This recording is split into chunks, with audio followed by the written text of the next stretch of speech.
Hey, I'm Becca with the Happy Ever Crafter, and in this video I'm going to show you 4 super common calligraphy mistakes and exactly how you can fix them. Mistake number 1 is using the wrong tools. So in modern calligraphy, you need to make sure you have a flexible tool. And if your tool is not flexible, you're not going to be able to do modern calligraphy.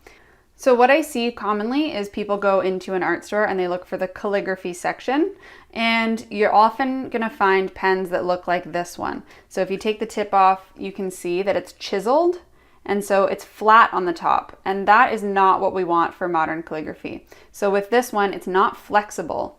All you're going to do for this one to get the thin and the thick lines that you want in calligraphy is move your hand in a different direction. So you have to actually maneuver your hand differently, so you get those thins and those thicks. Whereas with brush pens or flexible pens, like this Tombow Food and Osuke or this Tombow dual tip pen, all you're doing with these ones is changing the pressure that you put on the pen. So these are flexible tools. You're not moving your hand in different directions, you're just changing the pressure on the pen. So you can still get those thins and those thicks, but you don't have to change the angle of your hand. So that's tip number 1. Make sure you're using the right tools. And it doesn't have to be brush pens. It could be paint brushes or anything that's flexible on the tip. So even pointed pens, which are the traditional nib and ink, you just want to make sure that you're using a pointed one that actually flexes when you push on it versus a chisel tip nib. Mistake number 2 is holding your pen wrong. So I see a lot of people holding their pen at the wrong angle to the page. So either their hand is too upright or too angled down, or it's at the wrong angle relative to the page. So when I say that, what I mean is you should actually have your hand at about a 45-degree angle to the page. So the pen should be at about a 45. And you want to make sure that your pen is perpendicular to the page. So if my hand is down here and my pen is parallel to my page and I try and get a thick downstroke, I'm going to have a really hard time doing that. So what you actually want to do is make sure your pen is perpendicular to the page, and then when you add the pressure, you'll be able to get more of the belly of the brush. So about a 45 to the page and perpendicular to your paper. That's how you should be holding your pen. Mistake number 3 is just going too fast. So in calligraphy, it's really important to go nice and slow, and that allows you to get nice transitions from your thick lines to your thin lines. So one of the things I commonly see people do is, say we're doing a compound curve, for example, which is one of the calligraphy basic strokes you should know. I often see people doing a nice slow upstroke and then really fast downstroke and then a nice slow upstroke again, and it gets messy. I'll also see the same thing on ovals. They'll go nice and slow and then really fast and then nice and slow again. And that often makes you kind of screw up, forget what you're doing, and forget about the nice, slow, gradual transitions. So make sure you're going nice and slow.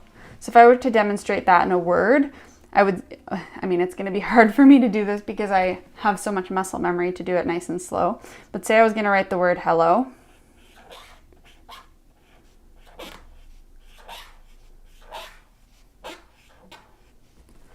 So my transitions are messy, my sizing is messy, I lifted my pen in a weird spot, and it just didn't go well overall. Whereas if I were to do this nice and slow, and let's be clear, if I was gonna write this nicely in calligraphy, I'm always using a guideline. This is just blank paper because I'm trying to demonstrate quickly, but you should always be using guidelines.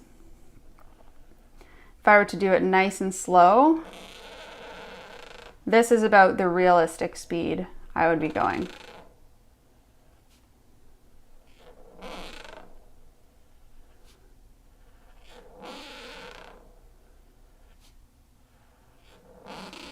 So my speed doesn't change depending on an upstroke or a downstroke. My speed stays the same the whole way through.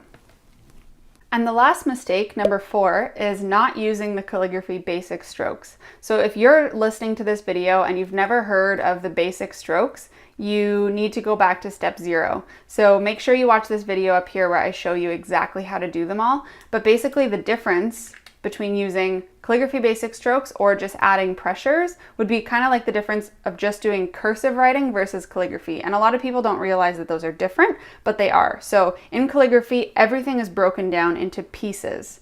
And so if you were to use those pieces and write the letter H, for example, it would look like this. So an upstroke is one piece and you lift your hand off the page. And then your ascending loop is another piece, and then you lift your hand off the page. And then you do a compound curve and lift your hand off the page. And so this is really a nice and consistent H, and you'll see each of these strokes repeating in different letters. And so the more consistent you can be with using those strokes, the more consistent your whole alphabet will look. Versus if you were to just do a cursive H and add your pressures, it would probably look something like this, which is totally different than this. And so the more you can attempt to break those habits and use the basic strokes instead, the more you'll be happy with your alphabet. So if you're not using the basic strokes, again, go back to step 0, make sure you've gone over those. I have lots of resources for that, and I think you'll see a huge improvement in your calligraphy. So let me know in the comments below if you were guilty of any of those mistakes. I'd love to hear from you. And if you found this video helpful and you want to keep going with your calligraphy, make sure you check out this video where I'm showing you exactly how to do calligraphy with something as simple as a Sharpie marker. And I'll see you next time.